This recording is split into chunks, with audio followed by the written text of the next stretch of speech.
Hi, I'm Stephen Budden. So I help people elevate the quality of their lives. And one thing that limits the quality of your life is pornography. Why does it limit the quality of your life? Well, we'll talk about that in a few ways. The first step is to kind of navigate and release the shame around it. Do you know sexual curiosity and having that sort of experience as a teenager is very natural. And so you want to learn more about it. And when you're faced with a digital screen that has all kinds of varieties of this sacred act, you're bound to be curious. You're bound to go more and more into that. That's where some of these addictions start. So being compassionate with yourself. For parents, I would say kind of limiting exposure, knowing that that's a thing, and finding ways to limit that, because it's easier to anchor in a lifetime pattern early. Once you're older and you have your relational frameworks established, that would be more difficult.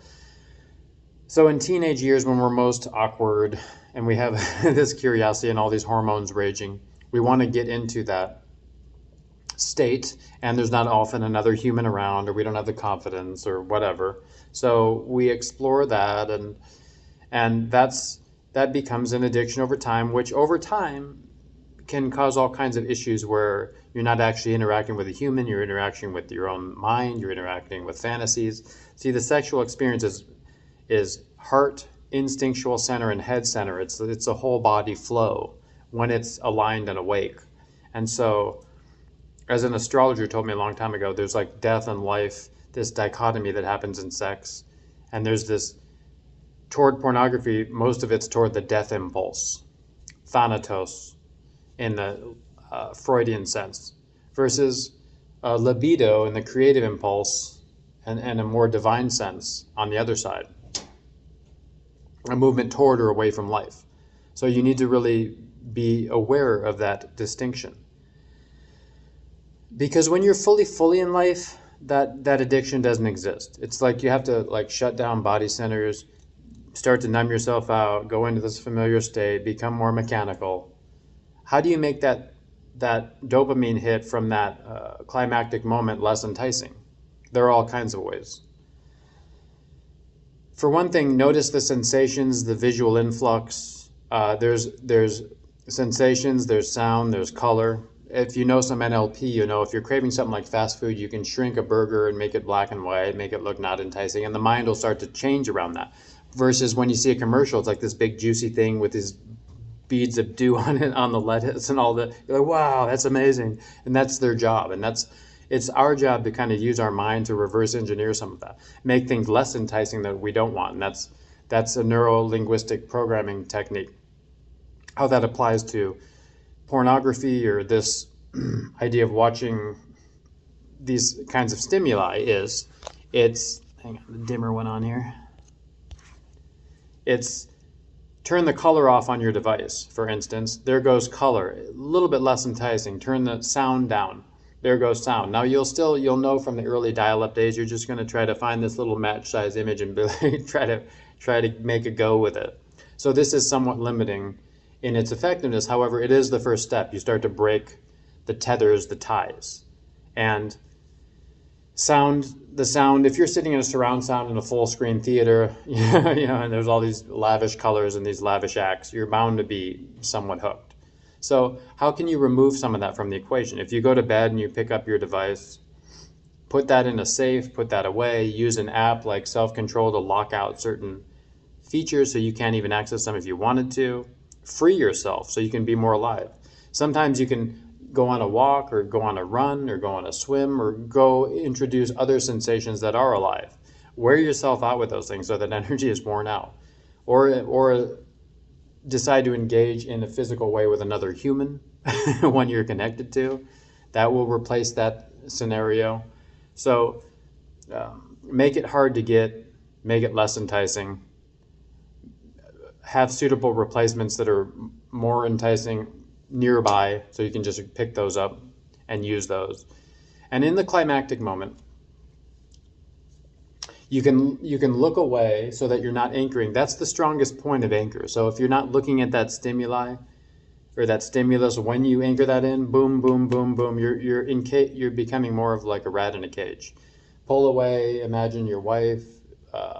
Imagine something you want to manifest. Imagine like someone you love, something you want to flow energy toward, and something you want to anchor yourself to.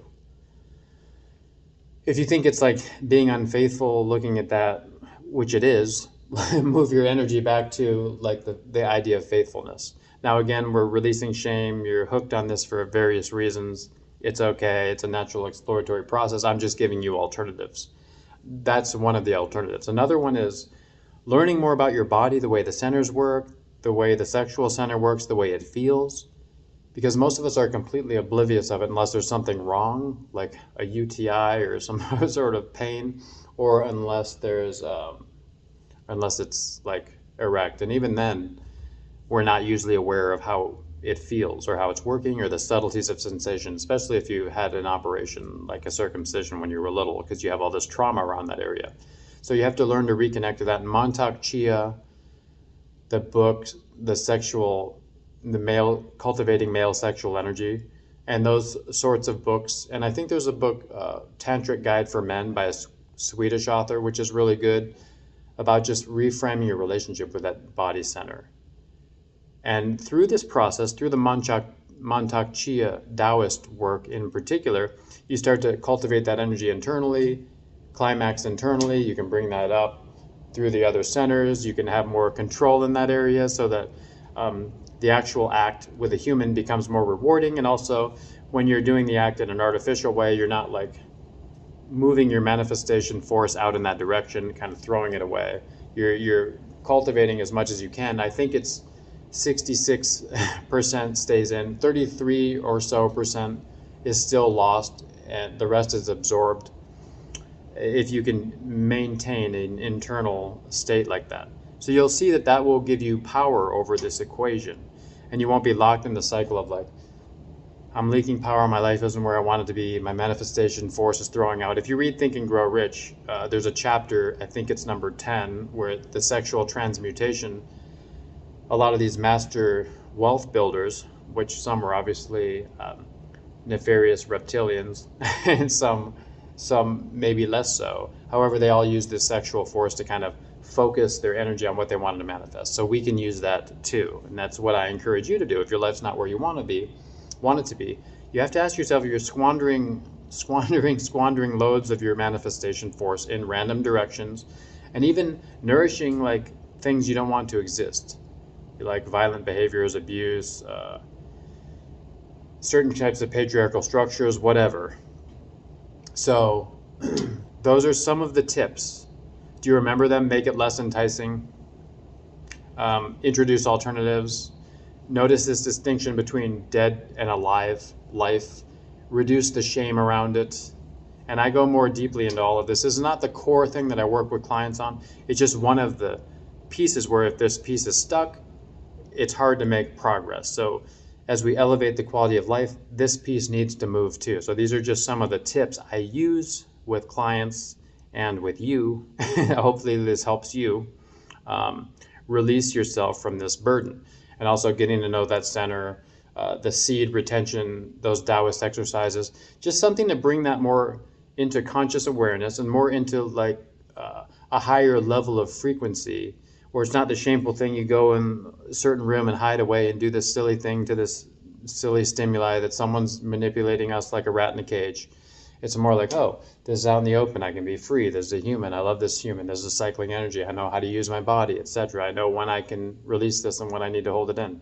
So I hope that helps. I'm Stephen Button. Leave a comment if you have questions or send me a message. You can find me. I help leaders deepen their impact, heal their life, and create a life they love. So thank you so much.